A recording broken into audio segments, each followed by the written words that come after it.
धर्म अपने अंदर बसा हुआ है। आप जानते हैं कि अपने नाभि चक्र में ही धर्म की स्थापना होती है। नाभि चक्र के अंदर अगर धर्म में कोई विकृति होगी तो कभी भी आपका कितना भी सहयोग का प्रयत्न हो सब व्यर्थ जाए और हमारी भी मेहनत व्यर्थ जाती। इसलिए पहले अपना धर्म स्थापित करना चाहिए। इसके अनेक आपको उपाय मैंने बनाया, अनेक बार बताए। अब जब हमारा देश इस तरफ बढ़ रहा है कि हम अपने को बढ़ाएं, अपने को बड़ा करें, अपने को हम उन देशों से मिलाएं जो दुनिया में बड़े रईस बन के घूमते हैं, तब हमारे देशवासियों को सोचना चाहिए क्या हमारे अंदर सब कुछ वही आना चाहिए जो उनके अंदर आया है, या कुछ हमें भी उसमें बैलेंस करना है। यह विचार अत्यावश्यक है। हम आनंद की खोज में हैं, न कि हम ये चाहते हैं कि हम अपने को इस तरह से बनाएं कि जिसके कारण हमारी जो शक्तियां हैं, हमारे अंदर की जो शक्तियां हैं, वो दूसरों के ऊपर छा जाए। न तो हम चाहते हैं कि इस तरह से अपने को बनाएं कि जिसके कारण हम दूसरों को दुखी बनाएं।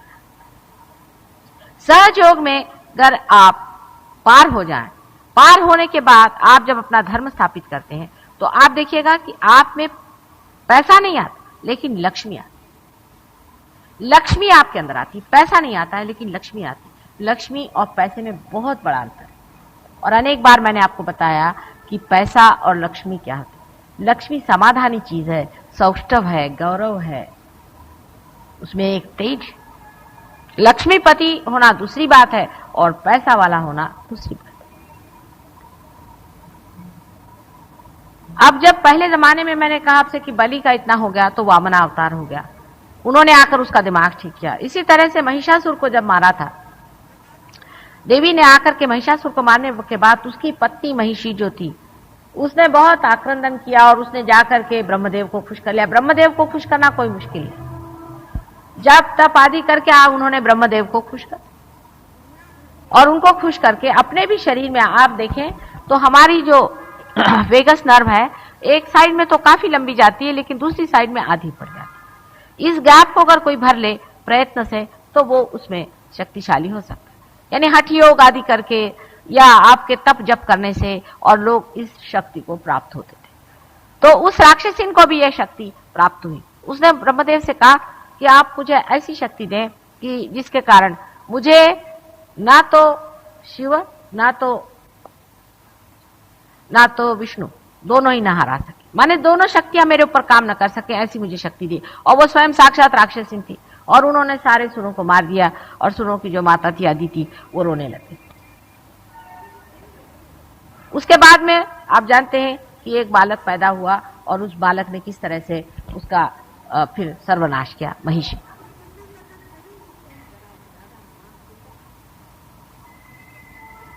उस वक्त भी यही उन्होंने किया था कि जब तप करके और उन्होंने किसी तरह से ब्रह्मदेव को प्राप्त कर दिया। और ब्रह्मदेव के जो आशीर्वाद है उनके स्वभाव के अनुसार वो देते हैं कि आप में बल आ सकता है, आप में शारीरिक बल आ सकता है, आप में बुद्धि बल आ सकता है, आप में और कोई प्रेम का बल नहीं आ सकता, आप में बुद्धि और शारीरिक बल आ सकता है। इस बल को प्राप्त करने से आप दूसरों के शरीर पर सत्ता कर सकते हैं, आप उनके बुद्धि पर सत्ता कर सकते हैं। ऐसा मनुष्य अत्यंत बुद्धिमान होकर के और अत्यंत ऐसे काम दिखाएगा कि लोग सोचेंगे कि बहुत ही ज्यादा बलशाली आदमी है। लेकिन सहयोग में अभी ब्रह्मदेव भी बहुत कंट्रोल में है। इस तरह की शक्ति किसी को भी प्राप्त नहीं हो सकती।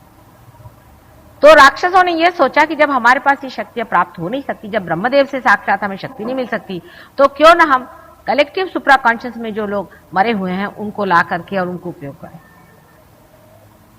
और उनका वो लोग उपयोग कर रहे हैं, जिसमें कि आप जानते हैं ट्रांस आदि ये जो कर रहे हैं उसमें सब इन्हीं सुप्रा कॉन्शियस भूतों का उपयोग करके, और वो सर्व की सबकी जो कुछ भी कुंडलिनी है वो बिल्कुल ही तरह से फ्रीज कर रही है।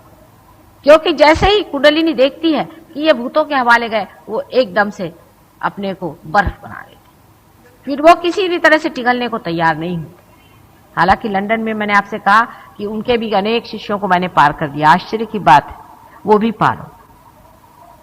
तो यह है कि ब्रह्मदेव की शक्ति भी हम लोग कंट्रोल कर सकते हैं। पूरी तरह से हम ब्रह्मदेव की शक्ति कंट्रोल कर सकते हैं और पूरी तरह से हम जो शिव जी की शक्ति जिसे हम महाकालिक शक्ति करते हैं उसको भी हम कंप्लीट कर लेते हैं। आप लोगों को पता नहीं कि आपने ऑलरेडी करी हुई, आपने पहले ही से कर रखी। जैसे कि आप अब देखते हैं कि बहुतों की आप बाधाएं निकालते हैं, आखिर ये किसकी शक्ति से? महाकाली की शक्ति से आप कर रहे हैं। आप में से बहुत से लोग आपने अभी तक ख्याल नहीं किया, जो बहुत से अभिनव बातें सोचने लग गए हैं और नए नए काम करने लगे हैं। जैसे कि जिन्होंने कभी डेकोरेशन काम नहीं किया था वो डेकोरेशन का काम करने लगे हैं, जिनके अंदर बहुत सृजन शक्ति आ गई है, जो सहज के लोग भी बहुत सृजन शक्ति करते हैं, ये लोग भी ब्रह्मदेव की शक्ति इस्तेमाल करते हैं। पर हमें असल में सबसे ज्यादा वैष्णवी शक्ति को इस्तेमाल करना है, क्योंकि आज इसकी जरूरत है। आज हमें सारे संसार का कल्याण करने का, सारे संसार को हमें पार करने का और सारे संसार में हमें सहयोग देने का, और इसलिए ये वैष्णवी शक्ति को हमको इस्तेमाल करना है। जब वैष्णवी शक्ति को हम दूसरी शक्तियों की जोड़ दे देंगे तब आप देखिएगा कि ये शक्ति कार्यान्वित हो जाएगी। जैसे एक छोटी सी बात हम आपसे कहें, राहुरी में ये शुरू हो गया। राहुरी के लोगों ने वहां पर अभी ऐसा विचार मेरे सामने रखा था कि हम एक स्कूल सहयोग का निकालना चाहते, पर उससे पहले ही इन लोगों ने अपनी शक्ति जो है वो एलिमेंट्स को देना शुरू कर दी। माने पानी को वाइब्रेट करके, उसको वो लोग तीर्थ कहते हैं, उससे वो लोग वहां बगीचे लगाने लगे, उसी से वहां पर वो लोग फल लगाने लगे।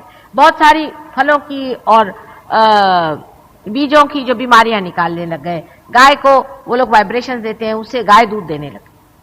ये इसी को आप कार्यान्वित करें। अगर आप सहयोग का कोई स्कूल निकालें और उस स्कूल में उन बच्चों को सहयोग से पार करा के और उनको कार्यान्वित करें कि भाई अपने भारतीय संस्कृति के अनुसार जिस तरह से हमारे देश में लोग साधारण तरीके से आसानी से रहते हैं, उस तरह के हमें स्कूल बनाने हैं, तो वो बच्चे बड़े समाधानकारी हो जाए। ईगो ओरिएंटेड सोसाइटी में आदमी को बिल्कुल तमीज नहीं रह जाती, उसको कोई होश नहीं रह जाता। आजकल देखिए, आप देखते हैं औरतें किस तरह के कपड़े पहनती हैं, किस तरह के आवरण पहनती है, कितनी बेहुदा तरीके से घूमती है। आदमी लोगों के कोई अक्ल नहीं रहेगी।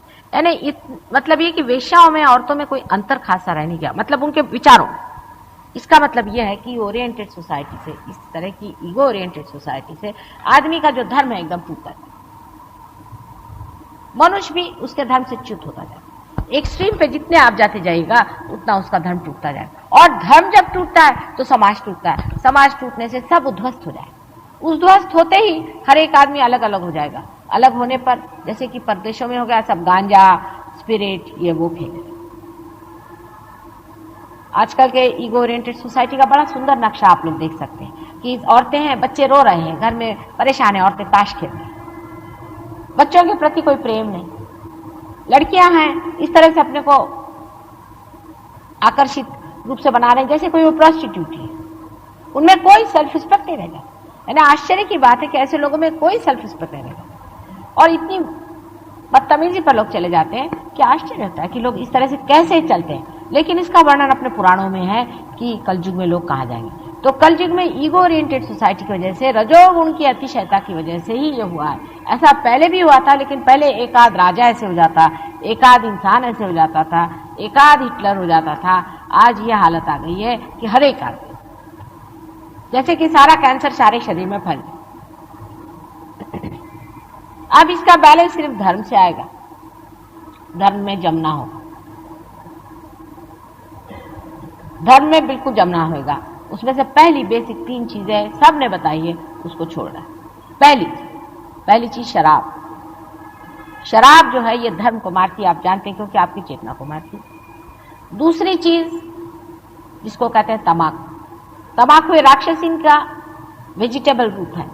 पहले आपने तम्बाकू या कोई सा भी मादक पदार्थ लिया, आप एक चले गए लेफ्ट साइड, और जाते ही साथ जैसे आप लेफ्ट में गए वैसे जो उसका जो स्विंग आता है उससे ईगो ओरिएंटेड। आप शराब पीने वाला आदमी जिस तरह से बकता है, आपको आश्चर्य हो, एकदम स्विंग से आप दूसरी साइड में आ गए और आप इतनी ईगो ओरिएंटेड हो जाते हैं, तो वो बैलेंस चलता है इस तरह कि इधर से गए तो उधर, उधर से गए उधर, एक एक्सट्रीम से दूसरे एक्सट्रीम आप जाते जाते हैं और बढ़ते जाता है आपका जान।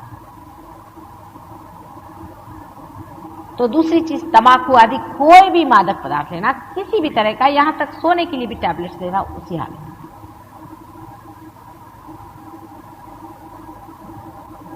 दो चीज मैंने विशेष कर बताई है। तीसरी चीज पैसा। तीसरी चीज पैसा है, इसका आप ख्याल रखें।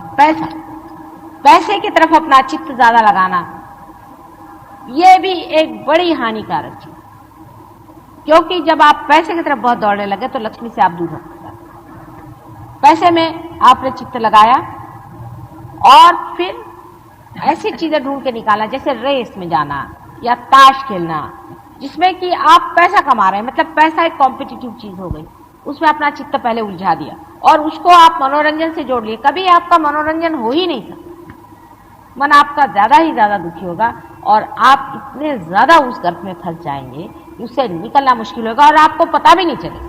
मैंने ऐसी ऐसी बुढ़ी औरतें देखी हैं कि उनकी 80-90 साल की उम्र हो गई है, बेवकूफ जैसे पूरे समय ताशी पीटते रहते, उससे तो एक चींटी अच्छी।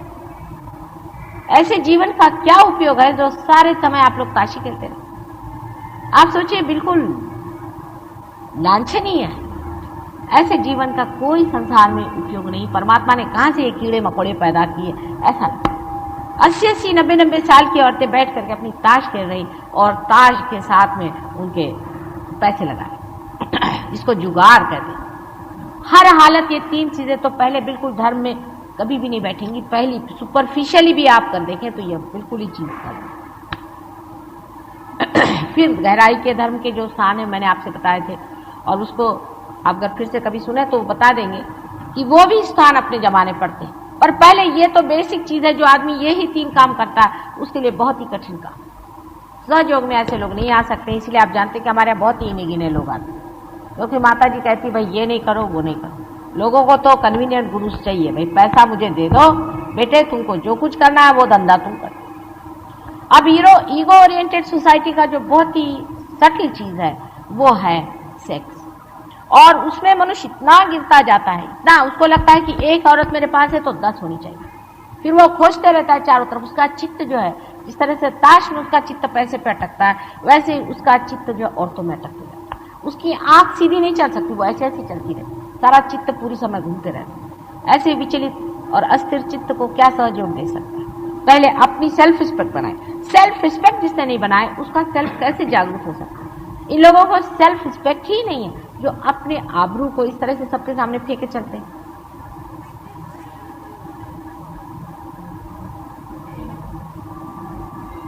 ये बड़ी भारी सटल चीज है जिसको कि लोग नहीं समझ पाते। हर उसके बारीक बारीक चीजों में वो घुस जाता है, उसको पता नहीं चलता, लेकिन वो बारीक बारीक उसके अंदर जम के बैठ जाता है, और कभी जब मौका देखता है तो धड़ाक से निकला। फिर पेपरों में निकलता, फलाने साहब उसके यहाँ मिले, फलानी औरत उसके यहाँ मिली। क्या इसमें रखा? उसे कौन सा आनंद आया मेरी समझ नहीं आता। मैं तो ऐसे लोगों को कोई ना तो आनंद ही पाती हूँ, ना ही खुद सुखी पाती हूँ। अपने आदर्श पहले बना लेने चाहिए कि हमारा आदर्श है, हमारे आदर्श ऐसे होने चाहिए जो अंदर बाहर एक हो। ये नहीं, हमने बहुत से लोगों का कि साहब हम शास्त्री जी को बहुत मानते। मैंने कहा अच्छा, फिर आपके जीवन में तो कुछ भी नहीं उनका है, आप उनको मानते कैसे थे? हम गांधी जी को बहुत मानते हैं, पर हमें बुनियादी स्कूल हम नहीं चाहते। भाई जब आप उनके आदर्श मानते हैं तो उनके आदर्शों पे चले।